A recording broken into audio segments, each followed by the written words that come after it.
தந்தி தொலைக்காட்சி நேயர்களுக்கு வணக்கம். நல்லதை சொல்வோம், நல்லதை செய்வோம், நல்லதே நடக்கும். இன்று 27/7/2026 திங்கட்கிழமை மூலம் நட்சத்திரம். இன்றைக்கு மதியம் 12:34 வரை, பிறகு பூராடம். இன்றைக்கு நான் உங்களுக்கு சொல்ல இருக்கிற நல்ல கருத்து, எந்த நட்சத்திரத்தில் என்ன செய்யலாம்னு நேற்று முன்தினம் சொன்னேன். பொதுவாக ஒரு ஜோதிடர்னு இருந்தாலே நாள் குறிக்கிறதுக்கு வருவாங்க. இதுக்கு எப்பையா செய்யலாம், இந்த காரியம் எப்போ செய்யலாம்பாங்க. புது முயற்சிகள் செய்ய, வீடு கட்டணும் அல்லது வீடு வாங்கணும், அயல்நாடு போகணும் அல்லது தொழில் தொடங்கணும், பார்ட்னரை சேர்த்துக்கணும், ஒப்பந்தத்தில் கையெழுத்து போடணும், இப்படியெல்லாம் எத்தனையோ பிரச்சனைகள் இருக்குது. ஆனால் அதுகளுக்கெல்லாம் நல்ல நேரம், நல்ல நாள் பார்த்து செய்யலாம். நாள் செய்வதை நல்லவன் செய்ய மாட்டான்னு சொல்லியிருக்கேன். அந்த அடிப்படையில் 4 கருத்துகள் சொன்னேன். மனை கட்டி குடியேற முதலாம் விண்மீன், மாடு வாங்க ஆடு வாங்க 2ஆம் விண்மீன், கடந்தீர 3ஆகும், கதிர் அறுக்க அப்படின்னு சொல்லி சொன்னேன். கார்த்திகை கதிர் அறுக்கிறதும் கார்த்திகை நட்சத்திரம் வர அன்னைக்கு கதிர் அறுத்தோம் அப்படின்னா மறுபடியும் நல்ல மகசூல்கள் எல்லாம் அந்த இடத்துல நமக்கு கிடைக்குங்கிறாங்க. அதே போல பிள்ளைய முதல்ல தொட்டிலிடுறதுக்கு ஒரு நாள் பார்ப்பாங்க. அது எப்போ பண்ணணும்னா ரோகிணி நட்சத்திரத்தில் தொட்டிலிடலாமா. கனிந்த பிள்ளை தொட்டிலிட 4ஆம் விண்மீன். ஏன் அந்த ரோகிணியை தேர்ந்தெடுத்தாங்கன்னா, ஆபினி ரோகிணி அஷ்டமி தண்ணில் அவதரித்தானடி கண்ணன்பாங்க. கண்ணன் அவதரித்த நட்சத்திரம் ரோகிணி. கண்ணனை போல சுறுசுறுப்பாக இருக்கவும் அந்த குழந்தைத்தனமான ஒரு இது இருக்கிறதுனால அந்த ரோகிணி நட்சத்திரத்தை அன்றைக்கு பிள்ளையை தொட்டிலிட, பிள்ளை சம்பந்தப்பட்ட புது முயற்சிகள்லாம் செய்கிறதுக்கு அந்த நட்சத்திரம் உகந்ததான். கனிந்த பிள்ளை தொட்டிலிட 4ஆம் விண்மீன், இடம் வாங்க காது குத்த மருந்து உண்ண. இடம் வாங்கணுமா, ஒரு இடம் பேசி வச்சுருக்கோம், இத்தனை சென்டருக்கும்பாங்க. அது வாங்குறதுக்கு ஒரு ஒப்பந்தம் போடுறதுக்கு ஒரு நாள் பார்க்கணும். காது குத்தணும் குழந்தைக்கு அப்படின்னா அதுக்கு ஒரு நாள் பார்க்கணும். காதணி விழா அப்படிம்பாங்க. அதான் பொன்மணி அணியும் விழா அப்படின்னு போட்டிருந்தாங்க. அது மாதிரி காது குத்து விழா. மருந்து உங்கணும், புதுசாக ஒரு மருந்து ஒருத்தர் ஒரு வியாதிக்காக உங்குறாருன்னா அதுக்கு மிருகசீஷ நட்சத்திரம் உகந்தது. தோஷமில்லாத நட்சத்திரம் மிருகசீஷம் அப்படிம்பாங்க.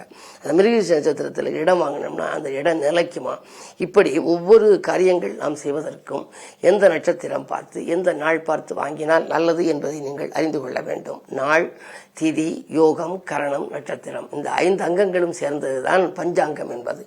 இந்த 5லே நமக்கு நல்ல நாளாக இருக்க வேண்டும், யோகம் சிறப்பாக இருக்க வேண்டும், நட்சத்திரம் நன்றாக இருக்க வேண்டும், நேரமும் நல்ல நேரம் பார்த்து அந்த நேரத்திலே நாம் அதை செய்தால் அந்த காரியங்கள் வெற்றி கிடைக்கும். வெற்றிக்கனியை எட்டி பிடிக்க உதவுகின்ற நட்சத்திரங்கள் எது, அதற்குரிய அந்த நட்சத்திர அடிப்படையிலே எதை செய்யலாம் என்பதை பற்றி உங்களுக்கு தொடர்ந்து இந்த தந்தி தொலைக்காட்சியிலே சொல்வேன் என்று சொல்லி இன்றைய ராசி பலன்களை இப்பொழுது உங்களுக்கு வழங்கப் போகின்றேன்.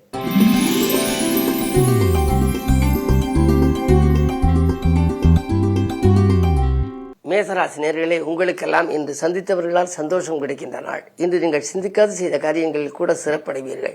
வருமானம் திருப்திகரமாகவே இருக்கிறது. தனாதிபதி புதன் 3ஆம் இடத்தில், ராசிநாதன் 2ஆம் இடத்தில். அப்புறம் என்ன, எதற்கும் நீங்கள் கவலைப்பட வேண்டாம். இடம் பூமியாலும் ஆதாயம். என்றைக்கோ குறைந்த விலைக்கு வாங்கி போட்ட இடம் இப்பொழுது அதிக விலைக்கு விட்டு அதன் மூலமும் உங்களுக்கு வருமானங்கள் வரலாம். உத்தியோகத்திலே உங்களுக்கு உயர் பதவிகள் கிடைப்பதற்கான வாய்ப்பும் உண்டு. இன்று நல்ல நாள்.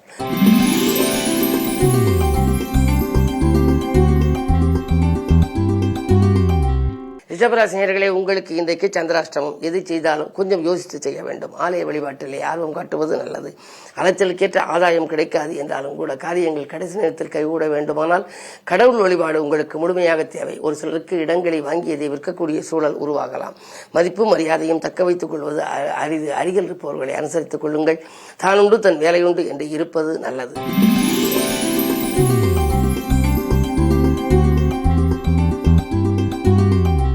மிதுனராசினியர்களே, உங்களுக்கு இன்று மிகச்சிறந்த நாள், யோகமான நாள். உற்சாகம் உள்ளத்திலே குடிகொள்ளுகின்ற நாள். உன்னத நிலையடைய உங்களுக்கு மாமன் மைத்துனர் வழியில் உங்களுக்கு ஒரு நல்ல வழிபிறக்கப் போகின்றது. அதாவது உறவினர்களில் ஒரு சிலர் உங்களை விட்டு இதுவரை விலகி இருந்திருக்கலாம். அப்படி விலகிச் சென்ற சொந்தங்களை இப்பொழுது விரும்பி இணையலாம். 10லே சனி இருப்பதனாலே புதிய தொழில் தொடங்குவது பற்றி சிந்திப்பீர்கள். எத்தனை நாள் தான் இந்த உத்தியோகத்தில் இருப்பது, வேலையில் இருந்து கொண்டு நமக்கு போதுமான வருமானம் இல்லையே, நாம் சுயமாக சிந்தித்து தொழில் செய்தால் என்ன என்றெல்லாம் நீங்கள் நினைத்திருக்கலாம். அப்படி ஒரு கூட்டுத் தொழில் செய்வதற்கு ஏற்ற நாளாக இந்த நாள் அமைகின்றது. அதற்கேற்ற விதத்தில் நண்பர்களும் உங்களுக்கு இணைய இன்று வரலாம். இந்த நாள் நல்ல நாள்.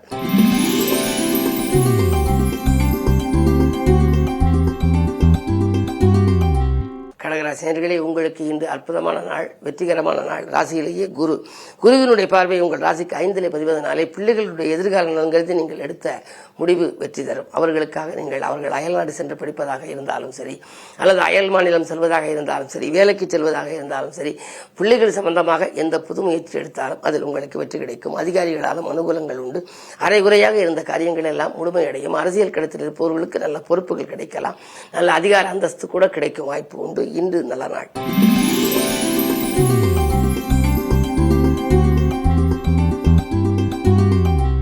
சிம்மராசி நேயர்களே, உங்களுக்கு நினைத்ததை முடித்து நிம்மதி காணுகின்ற நாள். நிகழ்கால தேவைகள் படிப்படியாக பூர்த்தியாகும்.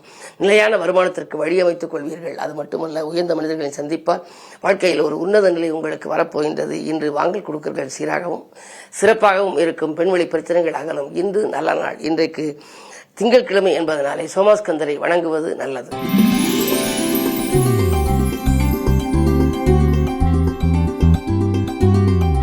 கன்னிராசி நேயர்களே, உங்களுக்கெல்லாம் காரிய வெற்றி ஏற்படுகின்ற நாள். கடமையில் இருந்த தொய்வு அகலும். பிரிந்து சென்றவர்கள் பிரியமுடன் வந்தினைவார்கள்.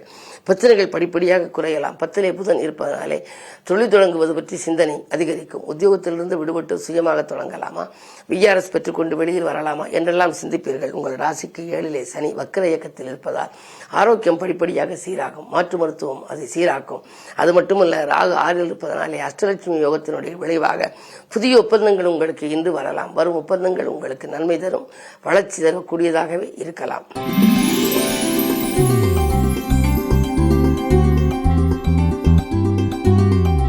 துலாம் ராசினியர்களே, உங்களுக்கெல்லாம் இன்று கனிவாக பேசி காரியங்களை சாய்த்துக் கொள்ள வேண்டிய நாள். காற்றுள்ள போதே தூற்றிக்கொள் என்பதற்கேற்ப நல்ல வாய்ப்புகள் வந்தால் வருகின்ற பொழுதே நீங்கள் உபயோகப்படுத்திக் கொள்வது நல்லது. அஷ்டமத்தில் செவ்வாய் இருப்பதால் அலைச்சல் கொஞ்சம் அதிகரிக்கும். குறிப்பிட்ட நேரத்துக்கு நீங்கள் உணவருந்த முடியாது. நேரத்துக்கு உணவருந்தாமல் காலையில் ஒரு இடத்திலும் மாலையில் ஒரு ஊரிலும் இரவு ஒரு ஊரிலும் இருக்கும் விதத்தில் பயணங்கள் அதிகரித்துக் கொண்டே இருக்கும். இருந்தாலும் பக்குவமாக பேசி காரியங்களை சாய்த்துக் கொள்வீர்கள். பண தேவைகள் கடைசி நேரத்தில் பூர்த்தியாகும்.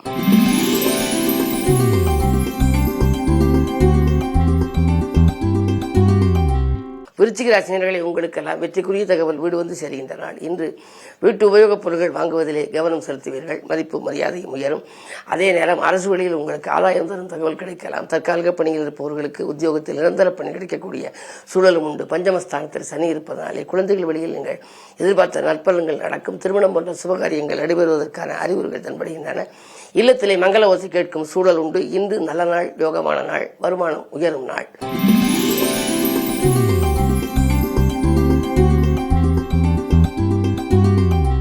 தனுசு ராசினியர்களே, உங்களுக்கு இன்று சந்திரன் உங்கள் ராசியில் அஷ்டமாதிபதி இருப்பதனாலே அலைச்சல் கொஞ்சம் கூடுதலாக இருக்கும். அதிகாலையிலேயே ஒரு சில மன கசப்பு தரும் தகவல் வரலாம். இருந்தாலும் குருவின் பார்வை 2ல் பதிவதனாலே மதியத்திற்கு மேல் உங்களுக்கு மனக்கலக்கம் அகலும்.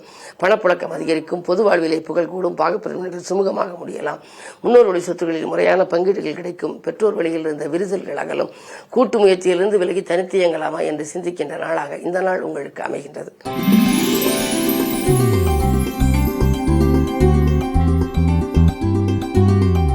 மகர ராசினியர்களே, உங்களுக்கு இன்று அற்புதமான நாள். பதவி உயர்வு, உத்தியோக உயர்வு, ஊதிய உயர்வு கிடைக்கின்ற நாள். பொது வாழ்வில் இருப்பவர்களுக்கு புதிய பொறுப்புகள் உண்டு. அரசியல் களத்தில் இருப்பவர்களுக்கு நல்ல மாற்றங்கள் வரலாம். 2ல் ராகு இருப்பதனாலே கொடுத்த வாக்கை காப்பாற்றுவீர்கள். கொள்கை பிடிப்போடு செயல்படுவீர்கள். உத்தியோகத்திலே உயர் பதவிகள் கிடைக்கும். அது மட்டுமல்ல, இன்றைக்கு அஷ்டமத்திற்கு ஏது இருப்பதால் புகழ்பெற்ற ஆலயங்களுக்கு சென்று வழிபட்டு வர வேண்டும் என்ற எண்ணத்தை பூர்த்தி செய்து கொள்வீர்கள்.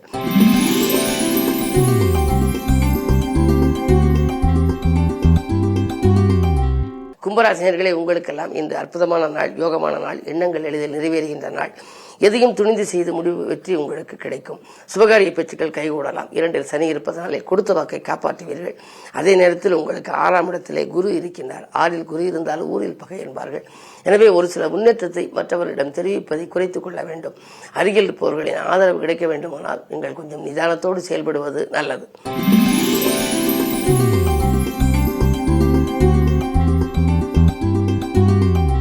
மீனராசினியர்களே, உங்களுக்கு இன்று மிகச்சிறந்த நாள், யோகமான நாள். பணி நீக்கம் செய்யப்பட்டவர்கள் மீண்டும் பணியில் சேர வாய்ப்பு உண்டு.